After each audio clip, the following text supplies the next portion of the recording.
ሻሎም ሻሎም ሻሎም ቤተሰብ እግዚአብሔር አምላክ ሰላምን ጸጋና ክርስቶስ ብስኩልኩም እዩ ከመይ ሓዲርኩም ሓውኩም ሰላሕ ዲኔ ካብ ንክርስቶስ ገልጽ ትውልዲ ዓለም ለኻው ቤተ ክርስቲያን ሎም ድማ ከም ትኹል ጊዜ ናይ እግዚአብሔር ቃል ለማዓልት ዝኸውን እንካፈሎ እዚ ናይ ማዓልት ፕሮግራምና እዩ ነዚ ማዓልት ዝኸውን ናይ እግዚአብሔር ቃል ድማ ሓቢርና ክንርኢና ሎም እንካፈሎ ቃል ገበርተ ቃል ንኹን ድብል እዩ ሃሌሉያ ገበርተ ቃል ንኹን ኢየሱስ ክርስቶስ ንዘለዓለም ጎይታ እዩ ቃል አምላኽ ሰማዕት ጥራሕ ኣለዎ ገበርተ ኣለዎ እቶም ንቃል ዝገብሩ ካብቶም ንቃል ዝሰምዑ ፍልይ ዝበለ ህይወት ኣለዎም ኢየሱስ ንዘለዓለም ጎይታ እዩ አይ ቢሊቭ ሎም ማዓንቲ ስለ ገበርተ ቃል ህይወቶም ከመይ ከም ዝመስል ክንርኢና ናይ እግዚአብሔር ቃል ንኽንሰምዖ ይኮነን ተዋሂቡና ንኽንነብሮን ንኽንገብሮን ይተዋሂቡና ምክንያቱ ብጎይታና ኢየሱስ ክርስቶስ ካብ ህያው ዝኾነ ዘይጠፍእ ቃል ኢና ተወሊድና ስለዚ ስጉምትና ኩሉ ከም ቃሉ ክኸውን ናይ እግዚአብሔር ፈቃድ እዩ አም ምግባር ቃል ውጽኢት አለ ሁሉ ጊዜ ማለት እዩ ስለዚ መጽሐፍ ቅዱስ ንርእሱኹም እንዳሰማዕኩም ጥራሕስ አይተጠብሩ ይሉ ክብር እግዚአብሔር አምላኽ ይኹን ምክንያቱ ገበርት ቃል ክንከውን ስለዝደሊ ሰማዕት ጥራሕ አይተኹን ይልና ክብር ንጎይታ ይኹን መጽሐፍ ቅዱስ ንቃል እግዚአብሔር ካብ ምስማዕ ሓሊፎም አም ምግባር ዝበጽሑ ሰባት ህይወቶም እንታይ ከም ትመስል ጎይታና ኢየሱስ ክርስቶስ ነጊሩና ኣሎ ሓቢርና ክንርኢና ማቴዎስ ወንጌል ማቴዎስ ምዕራፍ 7 ካብ 24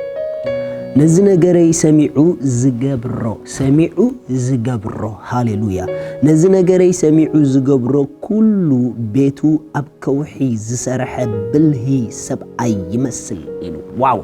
ነዚ ነገረይ ንቃለይ ሰሚዑ ካብ ምስማዕ ሓሊፉ ድማ ናይ ህይወቱ መርገጺ ዝገብሮ ሰብ ንሱ ጥበበኛ ሃናጺ ዋይዝ ይሉትና እንግሊሽ ጥበበኛ ሃናጺ ብልሂ ሃናጺ ንቤቱ ኣብ ከውሒ ዝስርት ሰብ ኢሉ ሃሌሉያ ናይ እግዚአብሔር ቃል አሚንና ንዕኡ ህይወትና ከም ቃሉ እንስጉሞ ስጉምቲ ኩሉ ኣብ ቃሉ ተአሚንና ንገብሮ ነገር ኩሉ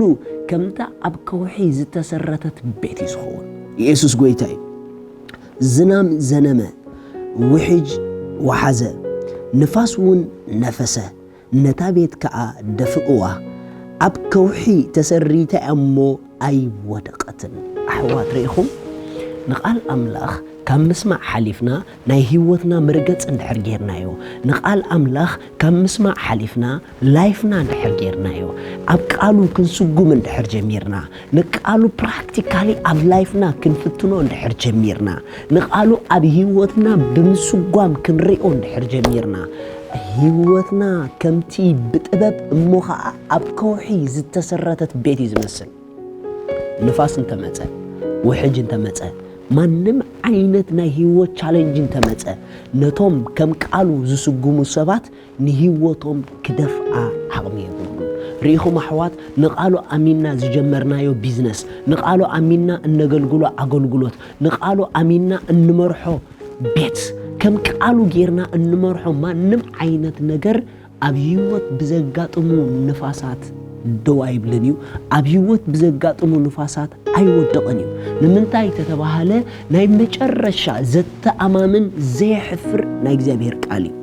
ስለዚ ንህይወት ከም ቃሉ ክንነብራ ዝወሰና ሰባት እንተዳ ኣለና ኮይና ኣብ ዘመን ኩሉ ህይወትና አይናሐፍርን ኢና ሓደ ምስጢር ክነግረኩም ቃል አምላኽ ስለዚ ሰማዕካዮ ውጽኢት ኣብ ህይወትካ አይርኤካን እዩ ስለዚ ነበርካዮ ኣብ ኡዶው ስለዝበልካ ግን ውጽኢት ኣብ ህይወትኪ ክትርኢ ትኽእል ኢኺ ቃሉ ብምግባር ውጽኢቱ ኣብ ህይወትና ዝርአ እመኑኒ ንናይ እግዚአብሔር ቃል አሚንና ህይወተይ ከምትሱ ዝብሎ ኢልና ደው እንድሕር ኢልና ብርግጽ ዝነግረኩም ዘለኹ ውጽኢት ኣብ ህይወትና ክንርኢና ምክንያቱ እቲ ቃል ከምቲ ዝሞለ እዩ اتقال ايحفرني اتقال اوصيت زبتصحيو يسوس نزل عالم غويتاي قصيلو خمزيلو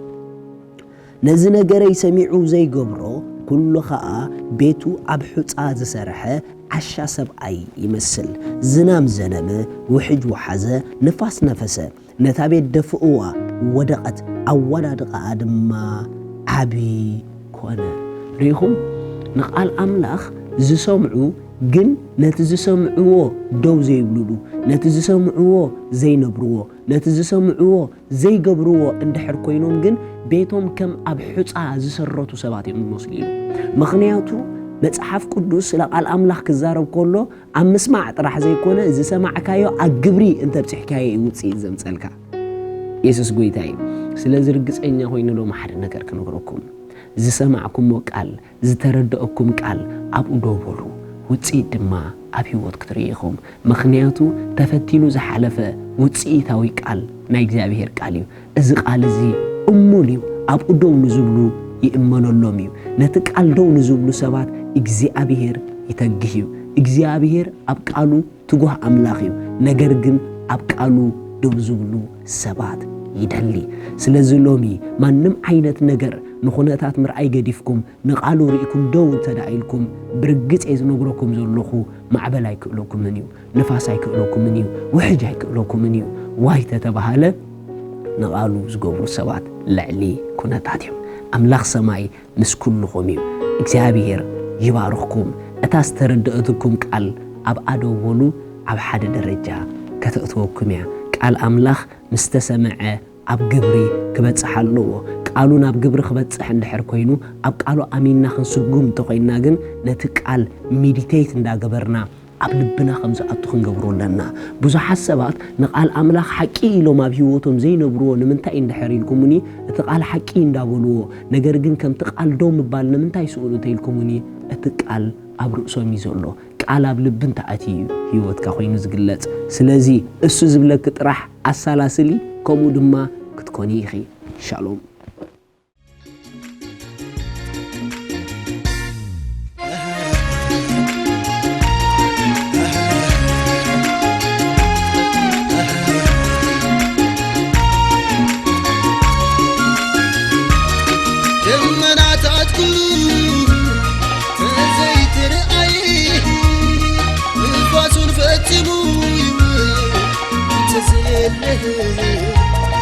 Let's go.